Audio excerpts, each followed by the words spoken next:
So welcome everybody again.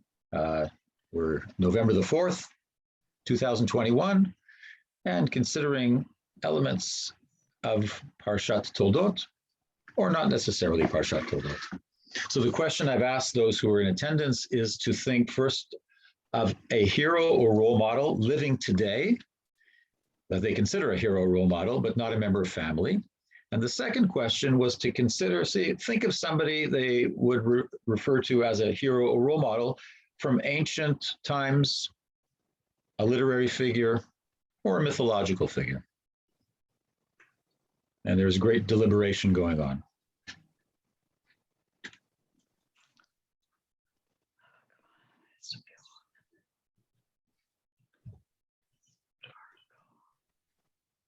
Okay. If you don't worry, if you didn't think of somebody, that's all good. So who would like to share? Let's start with the first question. Somebody living today, whether or not they're famous or anyone else may have heard of them, that you would consider a hero or a role model and not a member of your family. Go ahead, Anna. Okay, Joan McTavish, and I'm sure none of you have heard of her. She is currently 101.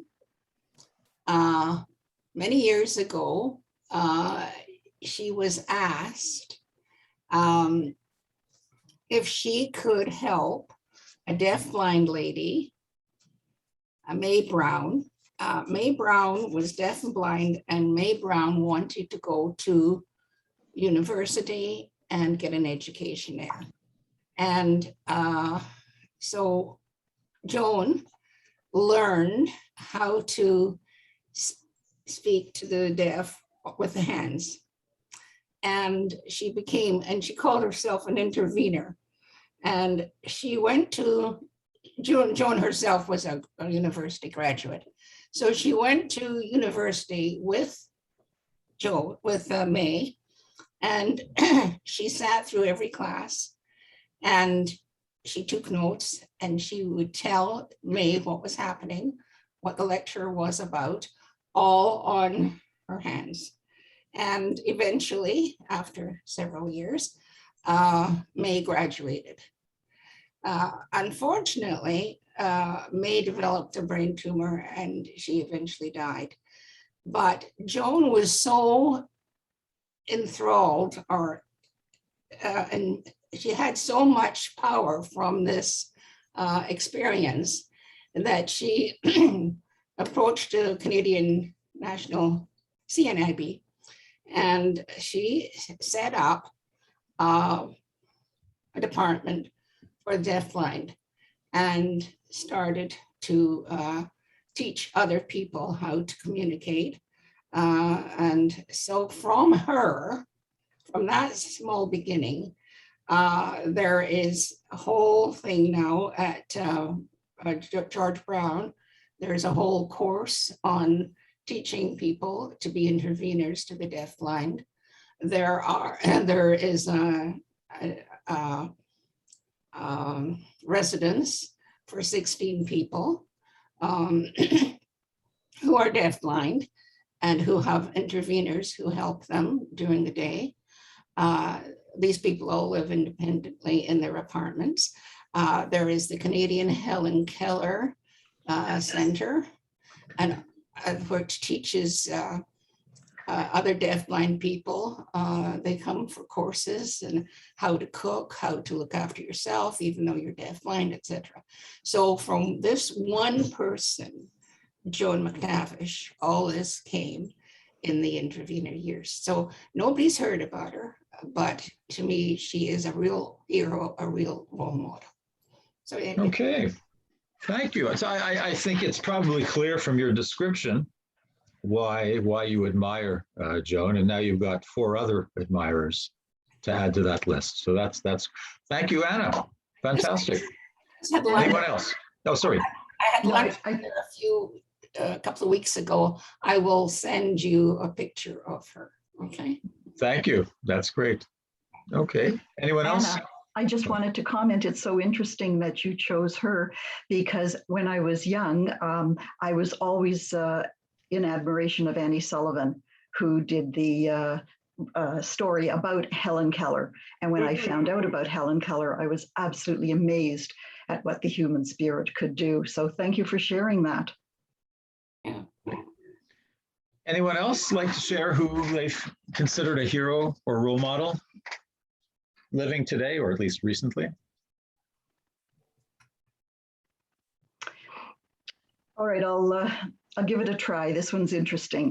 Dr. Fauci, as a result of what we've been living through with the COVID-19 pandemic, I found him absolutely courageous and strong in his convictions to try to lead us all in the right way and stick to his guns and actually be able to validate scientific information as well as emotional and psychological. And I was always amazed when I was listening to him that there was a voice of reason around that could help us make some decisions and perhaps see light at the end of the tunnel and come out of this safely. Okay, great. All right, let's try the second question. If you can think of a literary figure, somebody from ancient times or mythological figure that you would consider a hero. Lynn, go ahead. Can I just go back to the first one for a minute? Okay. I've got two. One I'm not going to have to explain, and that is Faye Shulman. Everybody knows who she was and what she did. The other one, Barbara, I think we're all thinking pandemic. Andre Picard. If you don't know who he is, he's a columnist and broadcaster on health matters. And he has been a real voice of reason throughout this whole thing. And the reason I thought of him, he had a wonderful column in the Globe and Mail this morning. Okay. And I think people like that are heroes. Fantastic. Okay, let's try the second question. Who has some, someone from a different type of source? Sharon, go ahead. Okay, so I just got involved with the book of Judges, and I took a seminar on it. And if I have to say, if a real hero in ancient time would be Gideon. And I was just, they were telling the story of Gideon, which I never knew about, but you probably heard the story of Gideon. And when they went to rescue after the mass massacre of Munich with the athletes, when they sent out the Israelis that were going to find the people, it was called the Sword of Gideon. And the reason is because I think the Israelites, or whatever they were called at the time, I think they were Israelites, were surrounded by the Midians, and he used his brain power, I'll say, and how he deduced how they were going to win this war, or to get away from them and to get the land and to get out of the situation they were in, because the Midianites really had the Israelis under their thumb. They gave them nothing. They were starving. They lived in caves and everything. Hope I'm getting it right along the way. Anyways, he chose people. How did he choose people? He didn't want idol worshipers. So when they walked along the road, anyone that there was water, anyone that went on their knees to drink the water, like went on their knees, he knew they were idol worshipers, while the other ones just cupped the water and drank it. So eventually he picked 300 people, men out of thousands, and he surrounded the camp, and he used the midnight and he used the darkness, and his whole objective was, which is really amazing, so it shows you it's not the number of people, it's using your brain. He had, in one hand, he had the shofar. In the other one, he had a glass vase, or they say glass, whatever, a vessel. And then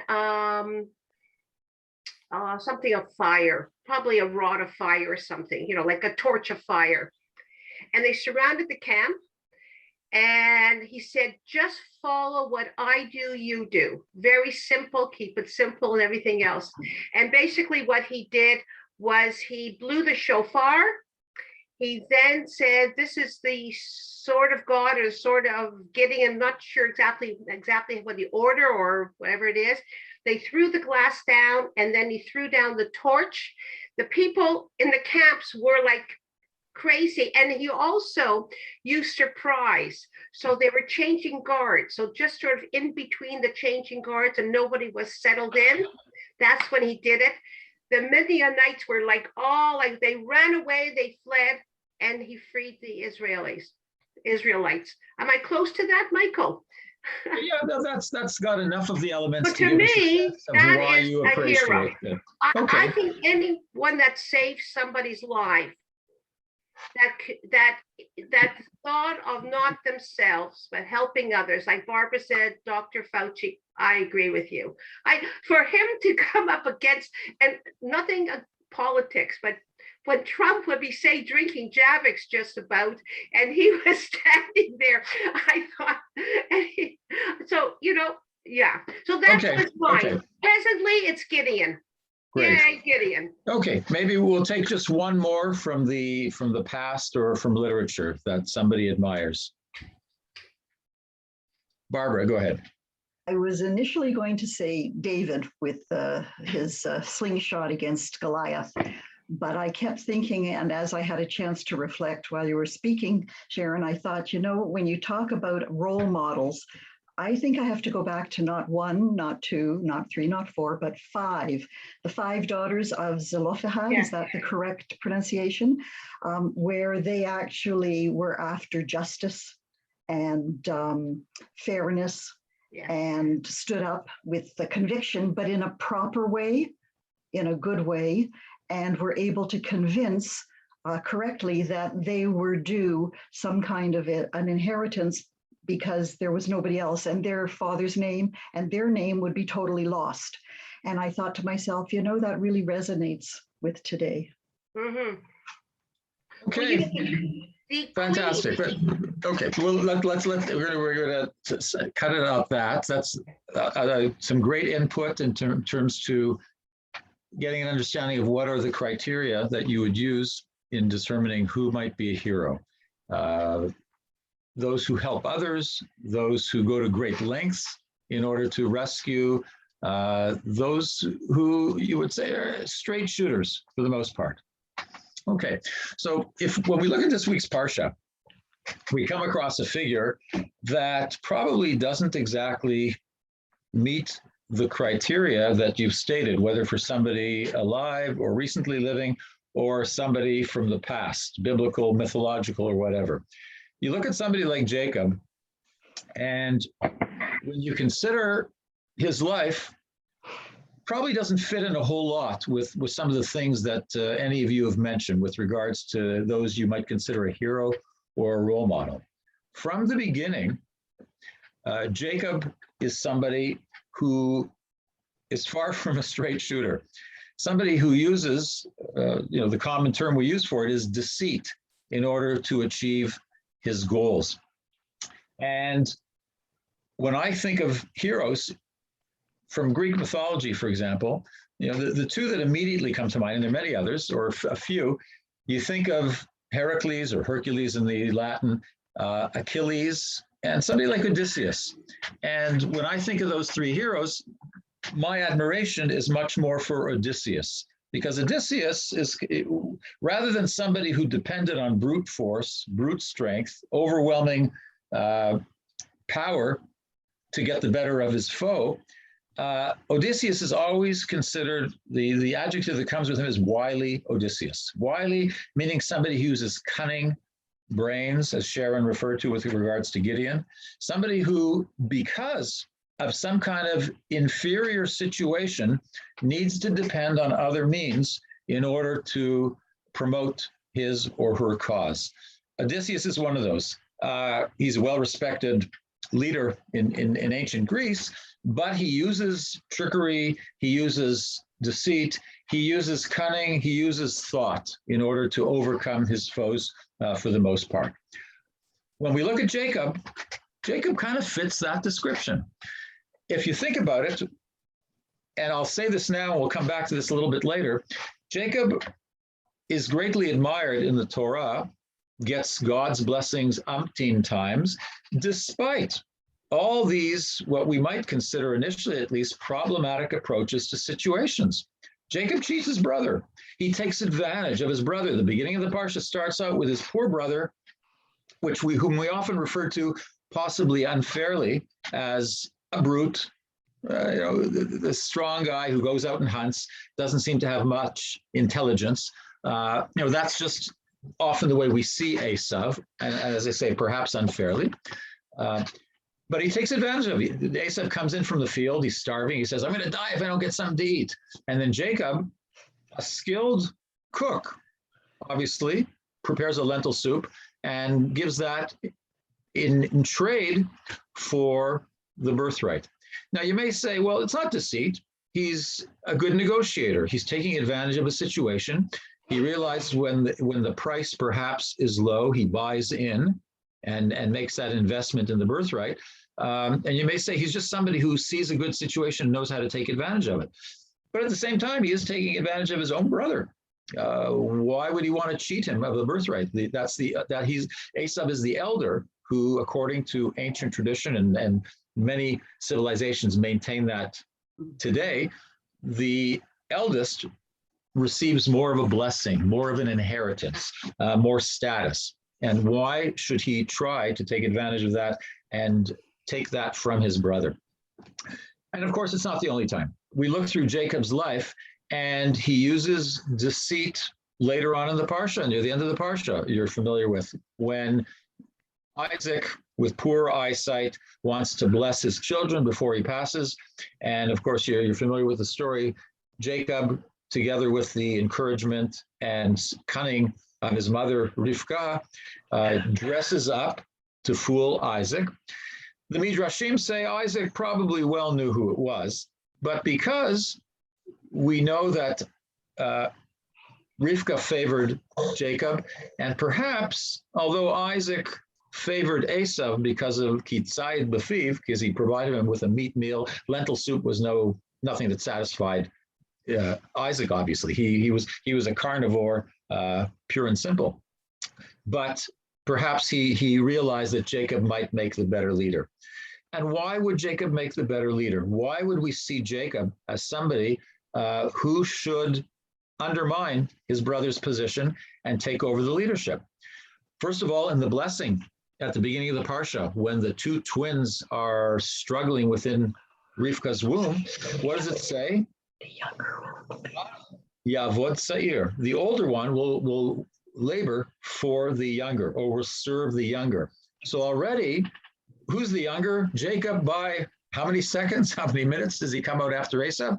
Never mind. So the prophecy offered to Isaac and Rivka is that the young will be the superior eventually of the older. So even if Isaac preferred meat, he knew in the end that Jacob is probably going to make the better leader based on this blessing. But I would say much more than that. Jacob is somebody, like many people in history, like many groups, women, who need to use cunning, wile, and different means because they don't have the brute force, they don't have the power, they don't have the status to promote their interests. So they have to use other means in order to do that. And if anyone represents the Jewish experience in most periods of history, it's Jacob, not Esav, not Hercules, not Achilles, Odysseus. Those who are able to find ways to overcome odds that are against them in terms of their status, in terms of the power that they face from foe or even friend. And so it makes sense that Jacob is the one who rightly, rationally usurps the leadership. Is Jacob the first one to usurp the leadership of the older son? Genesis is all about that. That's all Genesis is about. The younger sons usurping the power of the older.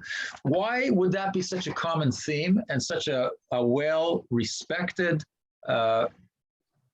issue in Genesis and in Jewish history? Why do we love those stories? Because that reflects the Jewish experience. we're never the majority, except in the state of Israel. We're never those who have the power to do what we want. We're always in situations where we've had to find cunning and wile, and I won't go so far as saying deceit, but brain over brawn is always the way we look at the Jewish experience. Why is our emphasis so often on education as a primary, as a priority in our lives? Because that's the way we succeed in a world where we're always the minority, where we're always, in a sense, the underdog. So Jacob is a wonderful representative of that. I remember personally, when, as a young, well, I guess in my early teens, when I stressed and put the emphasis on sports, that was my priority.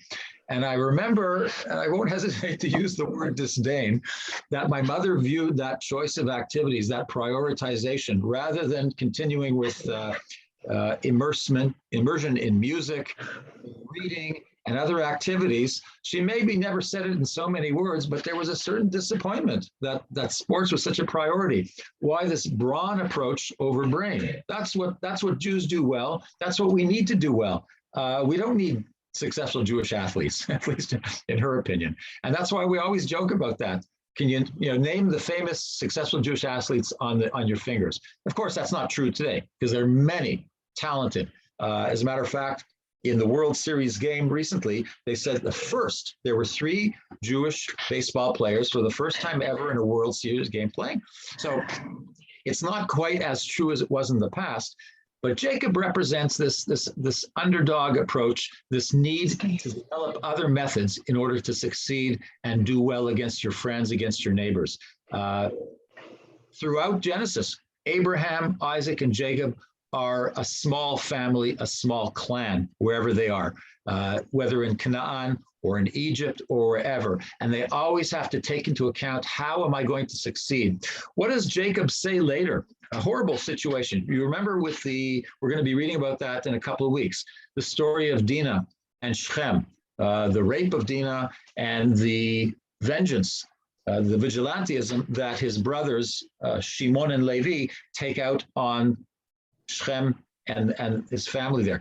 What does Jacob say? Is there an ethical, moral issue there? No, he doesn't mind the deceit used in the circumcision rite to weaken them so they can be. He's afraid that, what have you done to us? What's going to be our name? We are small. It says nothing about the moral, ethical implications of what his sons did. It's only, you've caused us to be in a situation where we're going to be threatened by our neighbors. We've done something that they're not going to stand for, and they're going to come back and get us. That was his concern. It wasn't so much for the ethics of what his sons did. But that's a survival technique. That's what people in situations of inferior strength and minority need to do in order to succeed. And I said, Jacob is only one example. The fascinating thing about Jacob, as Alan Dershowitz says in his book, he has a wonderful book called The Genesis of Justice, and he deals at length with Jacob's deceit and the deceit that Jacob experiences later as what goes around comes around. You recall that Jacob later on is cheated with regards to his wife. He worked 7 years for Rachel, and then that fantastic incident at night where all of a sudden he wakes up in the morning and finds he's been having relations with Leah, with the older daughter. It's a bit of an interesting situation, but one of the beautiful midrashim is that Jacob asks Leah when he wakes up in the morning, he says, you're such a deceiver, you daughter of a deceiver, because Lavan, of course, had tricked him. Why did you answer me when I called out Rachel's name? And so what does Leah respond according to the Midrash? Well, is there a teacher without a pupil? I only profited from your instruction. When your father called you Esav, what did you say? Here am I. You said you were Esav rather than Jacob. So that's a great lesson for me in how to deal with an unfortunate situation as well. So this idea that there's some kind of poetic justice that Jacob receives in turn for his deeds is a beautiful element of this whole event. And of course, if we look later on What happens with Jacob's sons, in addition to the incident at Shechem with Shimon and Levi? When Joseph meets his brothers out in the field, eventually he's sold into slavery. They're not the ones who sold him. That's another story. And what do they bring back? They bring back a goat's coat drenched in blood. And they say, this is the coat that your son wore. Do you not recognize this? In goat's blood, the coat drenched in goat's blood. And of course, that is reminiscent of the fact that what does Jacob use to deceive his father? He takes a goat's hairy skin in order to convince him that it's Esau's skin and Esau's hairy arms rather than him. So this beautiful parallel structure of deceit and deceit in return is a wonderful aspect of the narrative throughout Genesis, and it's particularly with Jacob. But it's not just Jacob, as we say. This is something that is characteristic of anyone who's in a situation where they don't have the power to overcome their foes in maybe more traditional, direct means. Give me an example. Think of it for a moment, and I know you can probably think of, give me an example of a woman in the Bible who needs to resort to deceit and wile in order to achieve her goals. Can you give me any examples? Who stole her father's idols and sat on? Of all people, Rachel, the wife for which Jacob was cheated and had to take the older one first. Rachel, in turn, cheats her father as well, steals the idols. And why does she steal the idols? All sorts of fascinating midrashim. One of them is because when they leave at night, it's another deception by Jacob. He sneaks away at night from his father-in-law without even saying goodbye. He takes all his children and the goats and his wives and everything. And one of the midrashim says, why did Rachel take his father's idols? Because his father would have referred to the idols to find out and would have been notified in advance that Jacob was planning to sneak away at night, which means, according to this midrash, that Rachel believed in the power of those idols, those fortune figures that Lavan could refer to. But again, full of deceit. That whole incident is full of deceit on all sides. Sharon. I was just thinking, as you were talking about the hero's deceit, I almost believe, well, I don't almost believe, I do believe that the Israeli leaders, all our prime ministers, are heroes too. Because against the world, how they have to survive, Israel has to survive, how they use their brains, their cunning, their intuition, their talking.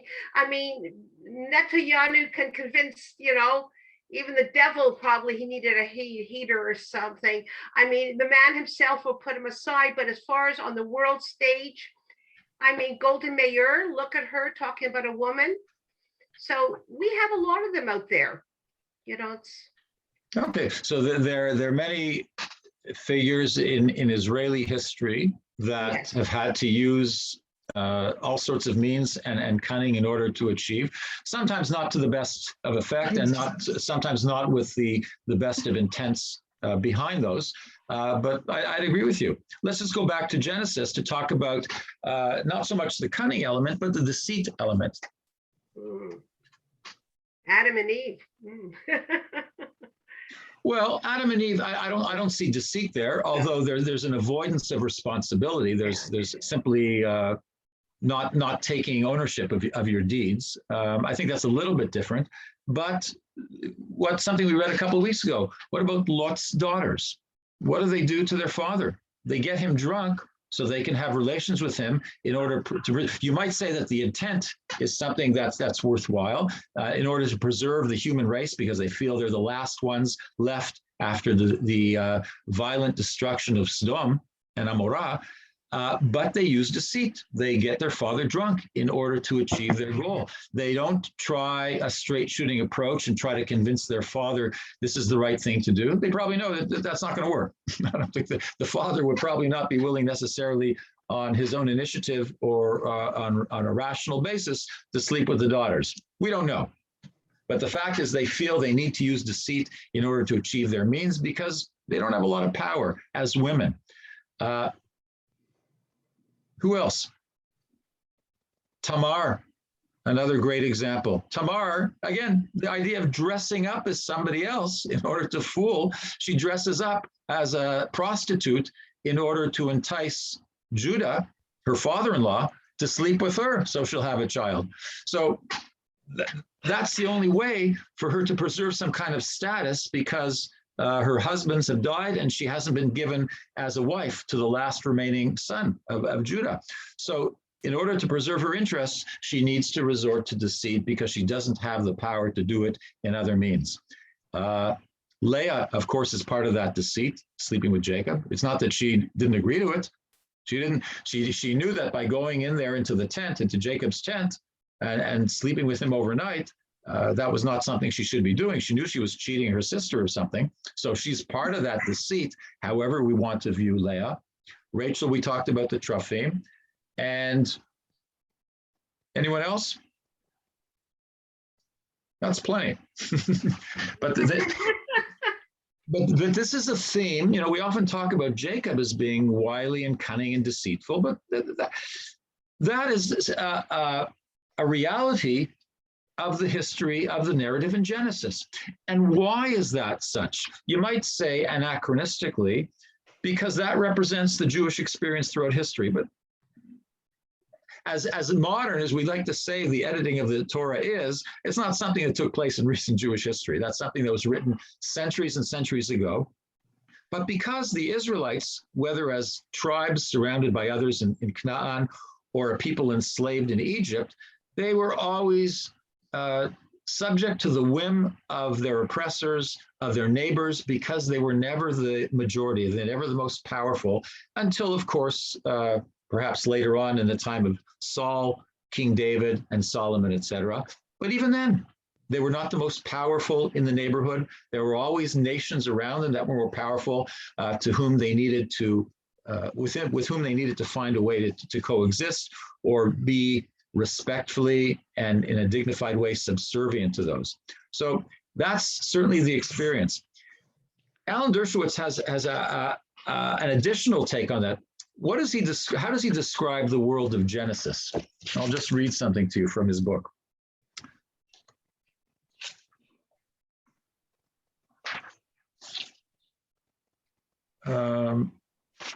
Sorry, one second.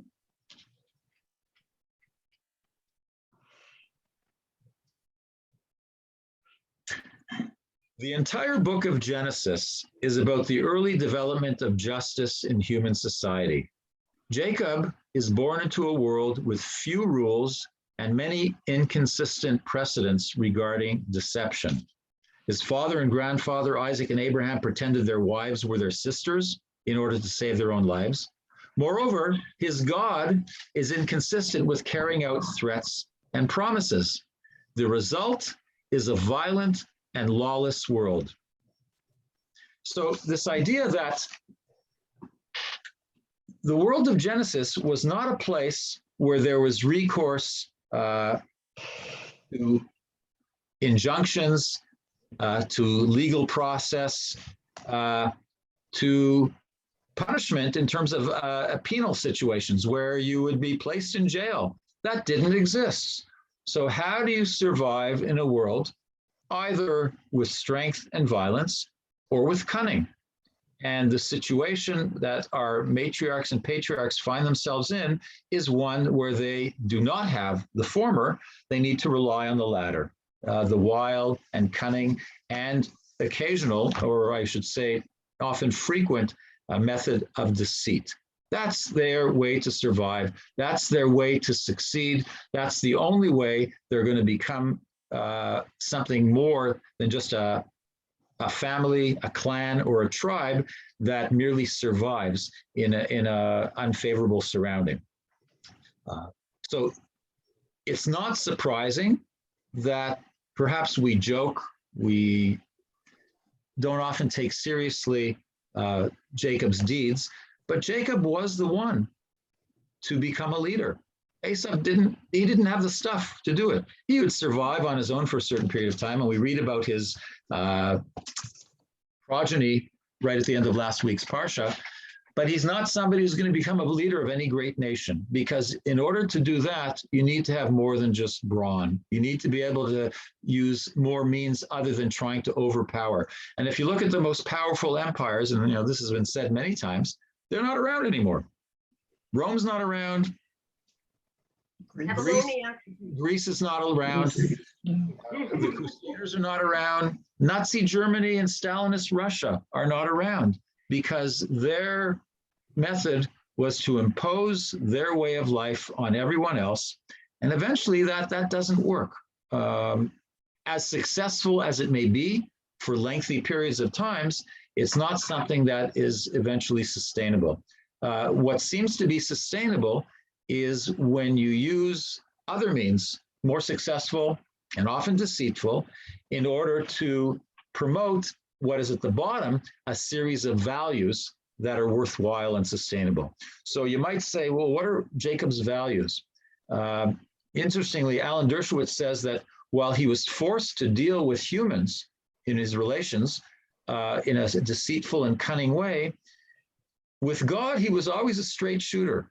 He didn't try to lie to God. He didn't try to deny responsibility. He was very honest with God. He struggled with God, hence his name, Israel, Asher Sariti im Adonai. I struggled with God, and I overcame that. But he's always straight with God. He expresses his challenge. He expresses his despair. He's honest with God. And perhaps that honesty with God, as well as the underlying goal of trying to fulfill the promise as he understood from his father, from his parents, from his grandparents, as promised from God and through God's promises to him during his lifetime, he realized there's something of greater value eventually that will come about. But in order for that to come about, he needs to get those next generations to come about as well. And if he doesn't learn how to survive in an unfavorable world and a violent world in a way that he can, then that's not going to happen. So you might say that for him, the ends justify the means, and that's true. He'll resort to means that we might consider something we wouldn't do. But living in Canada today, even as a minority, we don't really have a clue what it means. And of course, some of our parents and grandparents came from other places where that was the case. But I think most of us today, our personal experience is mostly, if not totally, is mostly one where we feel empowered, where we don't need to resort to deceit or wile, except perhaps with Revenue Canada, in order to succeed and achieve what we're trying to achieve, and hopefully not with Revenue Canada. And that's why it's fun to read these stories, both for those who have experienced that situation. I would imagine my grandparents and great-grandparents reading these stories of Jacob, they could completely identify with that, because that's the way they were forced to act as well, whether in Ukraine, Russia, Romania, or early 20th century Canada. That's the way they survived. And it's fascinating for us because it's a world we don't experience. We see it on television. We see it whether in historical films or in TV series. We see people behaving like that. And we relish that because we probably like to do that, but we don't dare because we don't need to. So looking at this story of Jacob, I love these stories because while I admire cunning and wile, I'm not sure I admire deceit. And it's kind of fun, you might say, in a way, to fantasize about having to or indulging in deceit in order to achieve your means, as long as it doesn't hurt anyone, perhaps. And in the end, Jacob's means, some of them are harmless, but some of them are quite harmful. But out of need, out of necessity, out of a sense of survival, and I would say out of a sense that something better hopefully will happen in the future where these means won't be the ones we need to use in order to continue on. Any comments? Any thoughts? Sorry, I have to go. I have another class, okay? see you this week. Sorry. Good to see you. I was just thinking about during the Second World War, during the Holocaust, how many people survived by using, cunning and plotting and saved others. Think of some of the heroes. They certainly didn't go and say, this is what we're going to do. They found ways around what the law was. Yeah, So excellent. just a thought. Yeah, no, that's, I think sometimes we have, we don't often understand the environment in which the patriarchs and matriarchs lived, however we view these stories. But whether they actually existed, they're people who've lived in those situations in the past and in the present. And in order to appreciate these narratives, we have to look at people who have lived or live in those situations. That's the way you survive. We think, when we talk about Abraham, we talk about Abraham as being wealthy, having all these flocks, etc., and being well respected by his neighbors. But that couldn't have been the case everywhere he went, and it couldn't have been the case for his sons and grandchildren. They must have really struggled in order to make do in that world where their lives and the way they interpreted God and probably their developing practices were not like what was going on elsewhere. They didn't have idols, at least to any great extent, we'd like to believe.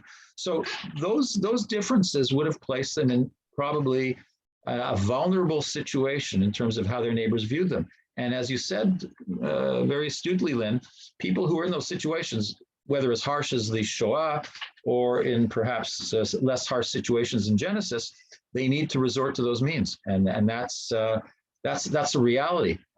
And we can condemn, we can criticize, but at the same time, you have to admire that they found a way in order to promote their future generations. Exactly. Yeah, I'm not going to say anything. All right. Well, thank you very much for congregating this morning on Zoom with me. And we'll look forward to our next class in a couple of weeks. And anyone know what the Parsha is in 2 weeks? Not yet. Well, we won't focus on that, but it is the story of Dinah, among others. Oh, interesting. So as you read that story, perhaps in the coming days or weeks, consider some of the things we talked about and the means people use. Shimon and Levi, where do they learn deceit? Probably from the father. Of course, they took it to a much more drastic places than might have been necessary. Michael, I'm sorry, is Faye in the office today? Are you guys in the office? No, but you can always reach her on that number. She works from home. Yeah, no, I've got her home number too. Okay. Yeah, the 437 number. That's where you can reach her every day. She doesn't have to be physically in the office. Okay, I'm going to call her after this. Thank you very much. Barbara, thank you. It was good. Thank you. Good to see everyone. And Same I'm now here. running too, but I wouldn't interrupt this class.